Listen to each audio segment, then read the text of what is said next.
everyone, welcome back to our channel Innus Recipe. എല്ലാവരും സുഖമായിട്ടിരിക്കുന്നെന്ന് വിശ്വസിക്കുന്നു. നമുക്കിന്ന് നല്ല മണവും അതുപോലെ നല്ല ഗുണവുമുള്ള തുളസിയില വെച്ചിട്ടുള്ള ഒരു ഹെയർ ഓയിൽ ഉണ്ടാക്കിയെടുക്കാം.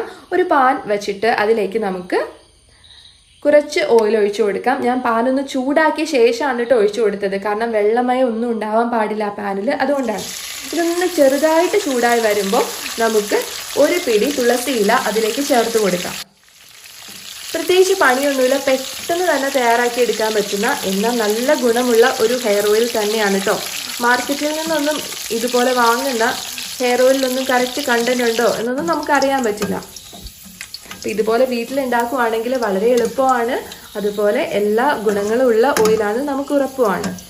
ഇതിങ്ങനെ ഇളക്കിക്കൊണ്ടിരിക്കുക, നന്നായിട്ട് ക്രിസ്പി ആയിട്ട് വരണം അതിൻ്റെ ഇലകൾ. അപ്പോൾ നമുക്കിത് ഓഫ് ചെയ്യാം. അത്രയേ ഉള്ളൂ ഇതിൻ്റെ ഒരു പ്രോസസ്സ് എന്ന് പറയുന്നത്. രണ്ട് രീതിയിൽ തുളസി വെച്ചിട്ട് നമുക്ക് എണ്ണ ഉണ്ടാക്കിയെടുക്കാം. ഇത് ഹെയർ ഓയിലായിട്ട് ഉണ്ടാക്കിയെടുക്കുന്ന രീതിയാണ് കേട്ടോ. അപ്പോൾ ഇതുപോലെ ഉണ്ടാക്കിയിട്ട് നമുക്ക് തലയിലൊക്കെ അപ്ലൈ ചെയ്ത് കൊടുക്കാം. അപ്പോൾ കുട്ടികൾക്ക് നല്ലതാണ് കേട്ടോ. കുട്ടികൾക്കാണെങ്കിൽ ജലദോഷം, പനി അങ്ങനെയൊക്കെ വരുന്നത് തടയാനായിട്ട് ഹെൽപ്പ് ചെയ്യും. അതുപോലെ പെയിൻ വരാനുള്ള ചാൻസ് കുറവാണ്. എനിക്ക് ഏറ്റവും ഇഷ്ടമുള്ള ഒരു കാര്യം എന്ന് വെച്ച് കഴിഞ്ഞാൽ നല്ല സ്മെല്ലാണ്. ഈ ഓയിൽ തലയിൽ തേച്ചിട്ടുണ്ടെങ്കിൽ നല്ല തുളസിയിലയുടെ സ്മെല്ലുണ്ട്. അപ്പോൾ ഇത് ഉണ്ടാക്കുന്ന സമയത്ത് തന്നെ നല്ല സ്മെല്ലാണ് കേട്ടോ. നിങ്ങൾ എന്തായാലും ഒന്ന് ട്രൈ ചെയ്ത് നോക്കുക.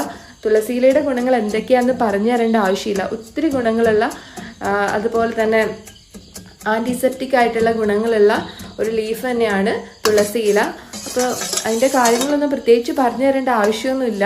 അപ്പം നിങ്ങൾ എന്തായാലും എണ്ണ ഒന്ന് ട്രൈ ചെയ്ത് നോക്കുക. നല്ല മണമുള്ള ഒരു എണ്ണയാണ്. ഇപ്പോൾ ബാക്കിയുള്ള ഫാക്ടറികളെല്ലാം മാറ്റി വെച്ചാലും ഈ ഒരു കാര്യമാണ് എനിക്ക് ഏറ്റവും ഇഷ്ടം. നല്ല സ്മെല്ലുള്ള എണ്ണയാണ്. അപ്പോൾ ഉണ്ടാക്കി നോക്കുക. എന്നിട്ട് മുടിയിലൊക്കെ തേച്ച് കൊടുക്കുക. നന്നായിട്ട് മുടിയൊക്കെ വളരും കേട്ടോ. പിന്നെ നമുക്ക് ഇത് ജസ്റ്റ് ഒന്ന് ചൂടാറി വരുമ്പോഴേക്കും ഒരു അരിപ്പ വെച്ചിട്ട് ഒരു ചില്ലുകുപ്പിയിലേക്ക് മാറ്റി വയ്ക്കാം. എപ്പോഴും ഏതെണ്ണയാണെങ്കിലും നമ്മൾ സൂക്ഷിച്ചു വെക്കുമ്പോൾ ചില്ലുകുപ്പിയിൽ തന്നെ ഒഴിച്ചു വെക്കാനായിട്ട് ശ്രദ്ധിക്കുക. ഒത്തിരി നാൾ ഇരിക്കും. അതുപോലെ കെമിക്കൽ പ്രോസസ്സിലേക്കൊന്നും പോവില്ല. അതിന് വേണ്ടിയിട്ടാണ് കേട്ടോ. അപ്പോൾ ഈ വീഡിയോ നിങ്ങൾക്ക് ഇഷ്ടപ്പെട്ടിട്ടുണ്ടെങ്കിൽ ഒന്ന് ലൈക്ക് ചെയ്യുക, അതുപോലെ തന്നെ സബ്സ്ക്രൈബ് ചെയ്യാൻ മറക്കരുത് കേട്ടോ. ഇപ്പം ഞാനൊരു കുപ്പിയിലാക്കി വെച്ചിട്ടുണ്ട്. അപ്പം ഇതിൻ്റെ അകത്ത് തരികൾ പോലെ കാണുന്നത്, അതിൻ്റെ അകത്ത് തുളസിയുടെ ഒരു പൂവും കൂടി ഉണ്ടായിരുന്നു. ആ ഒരു വിത്തുള്ള ഭാഗയിൽ ആ വിത്തുകളാണ് അത് കിടക്കുന്നത്. അപ്പം അതൊന്നും പ്രശ്നമില്ല. അപ്പം ഇങ്ങനെ നമുക്ക് എണ്ണ ഉണ്ടാക്കാം, കുട്ടികൾക്കൊക്കെ തേച്ച് കൊടുക്കാം. ഫേസിലും ഫുൾ ബോഡി അപ്ലൈ ചെയ്യുന്നത് വളരെ നല്ലതാണ്.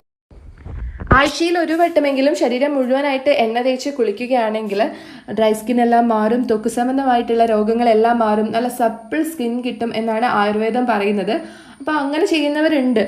അവർ കടയിൽ നിന്ന് വാങ്ങുന്ന മസാജിങ് ഓയിൽസും അതുപോലെ ഹെയർ ഓയിൽസും ഒന്നും യൂസ് ചെയ്യേണ്ട കാര്യമില്ല. കുട്ടികൾക്കാണെങ്കിലും യൂസ് ചെയ്യേണ്ട കാര്യമില്ല.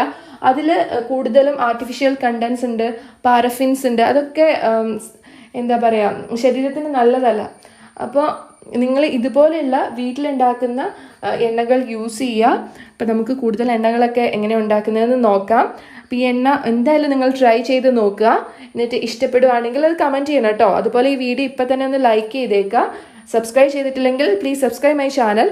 അപ്പോൾ നാളെ അടുത്ത വീഡിയോയുമായി കാണാം. അതുവരേക്കും എല്ലാവരും ഹാപ്പി ആയിട്ടിരിക്കുക, ഹെൽത്തി ആയിട്ടിരിക്കുക. ബൈ.